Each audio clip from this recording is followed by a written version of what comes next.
Hari ni saya nak cerita tentang speaker. Cumanya kali ni saya nak bawakan satu speaker yang sama je sebenarnya tapi saiz dia berbeza. Dekat sini saya ada Sonic Gear Boom 2 dan juga kita ada Sonic Gear Boom 6. Okey, nak tengok dari dekaan dia.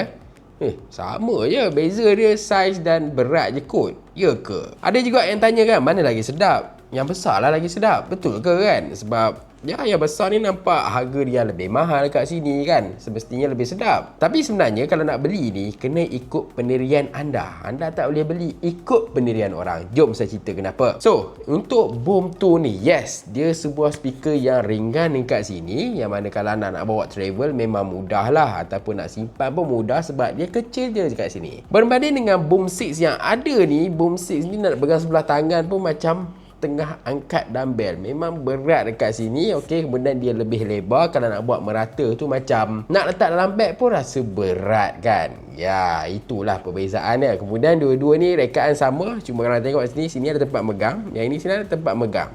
Tapi kalau tengok ini, saya boleh henjuk-henjuk dia dan dia jatuh ke bawah sebab dia berat. Yang ini dia tak bergerak pun sebab terlalu ringan. Yang mana berat kalau nak bandingkan, yang ini sekitar 0.6 gram. Okey, yang ini sekitar 1.2 kilogram. Double untuk ni. Kalau nak beli dua yang ini, berat dia sama dengan yang ini. Kemudian kedua-duanya apa yang ada sama ialah dia ada IPX5. Jadi dia kalis debu, kalis percikan air lah. Kalau nak bawa pergi berjalan-jalan, pergi berkelah kat tepi pantai ke apa, tak perlu risau dia rosak ke apa. Dan yang paling gempak kat sini yang mana dua-dua ni ada lampu tom yum. Okey, ini ambience light lah nama rasmi dia. Tapi saya panggil lampu tom yum sebab dia warna-warni macam kat kedai tom yum. Jadi benda yang paling anda kena tahu ialah tentang macam mana bunyi dia. Profil bunyi untuk kedua-dua speaker. Sebenarnya dia berbeza. Sangat berbeza. Untuk Boom 2 ni dia lebih kepada vocal clear tau kat sini. Kalau anda dengar muzik ke apa kan, contoh ceramah ke podcast ke, yang ini best. Sebab dia punya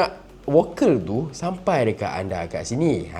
Dia tak ada rasa bass sangat kat sini. Suara lebih timbul, treble dia terang kat sini kan. Mic dia pun tak tenggelam. Berbanding dengan Boom 6 ni, yes, dia besar. Bila dia besar, bass dia yang keluarkan pun besar. Jadi bila anda dengar vokal tu, bila tengok podcast ke apa kan, bila anda dengar kat sini, dia punya bunyi tu macam tebal sikit. Mana tak bass dia kat sini kan. Tengok, dia ada driver yang besar. Output dia pun tinggi dekat sini. Dia sesuai kalau nak pasang lagu EDM ke, lagu K-pop, hip hop ke kan. Ini best. Contohlah kalau anda berada dekat dalam bilik seorang-seorang ke apa kan, dan lebih nak layan benda-benda podcast macam ni, saya rasa yang ini dah cukup lah. Tak perlu beli yang Boom 6. Boom 6 ni kepada anda yang mungkin dekat satu rumah tu anda berkongsi dan kawan-kawan anda pun nak dengar lagu sama-sama dengan anda. Di samping tu anda nak bawa pergi jalan-jalan yang mana anda suka dengar lagu bass ataupun pergi buat aktiviti kat bahagian luar ke kan. Yes, yang ini lebih bagus dah dengan family ke apa sebab dia lebih kuat. Dia untuk orang yang ramai. Tapi kalau setakat seorang ataupun dua orang, saya rasa speaker macam ni pun dah cukup untuk memenuhi ruang bilik. Yang ini dia lebih macam memenuhi ruang tamu.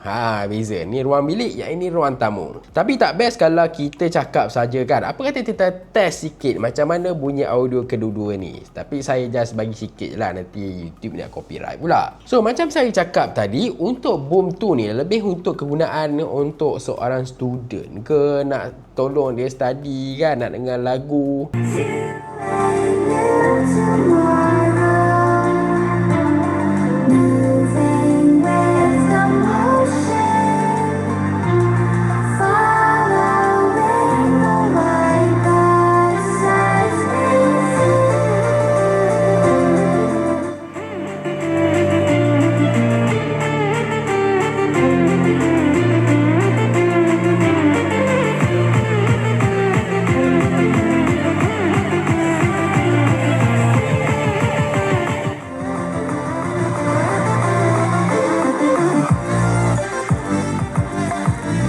Dia nampak pun comel dekat sini kan.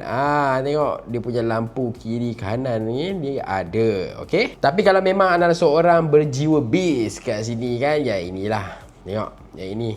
Tapi berat sikit lah kan. Kalau tak kisah anda nak letak satu tempat tu mungkin setahun 2 tahun tak bergerak, ataupun anda tak kisah nak buat benda berat, saya rasa okey je. Dan bila anda guna Boom 6 ni, anda akan perasan PC radiator dia akan bergegar tau, sebab bass dia agak kuat dekat sini. Berbanding kalau anda guna yang ini, Saya rasa kalau tuang air pun dia tak rasa gegar. Comel-comel dia kat sini kan.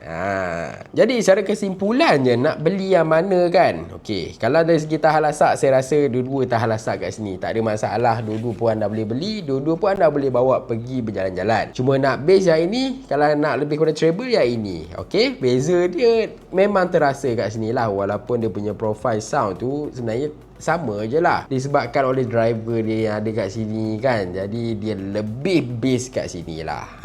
Itu je yang membezakan kedua ni. Harga dia pun beza juga. Kalau anda beli ini, tak silap saya sekitar 110-120.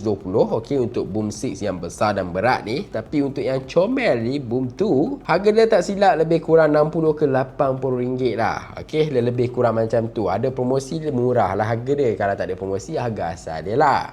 Yang kalau anda rasa, jadi secara kesimpulannya, yang mana yang anda nak pilih sebenarnya kan? Yang kecil ke yang besar? Yang ada base ke yang lebih kepada travel ni je? Harga ni pun berbeza kat sini. Yang ini lebih kurang 110 ke 120 untuk Boom 6, dan untuk Boom 2 ni harga dia lebih kurang 80 ke 60 macam tu lah. Ikutlah ada promosi, dapatlah murah kan. Kalau dekat YouTube ni ada je promosi. Apa kata anda tengok, klik link yang produk tu kan, kadang-kadang dapat voucher RM30 lah, apalah, klik tengok. Pendapat anda tinggalkan dekat bahagian bawah, dan macam biasanya pun like, subscribe, share. Terima kasih. Jumpa lagi.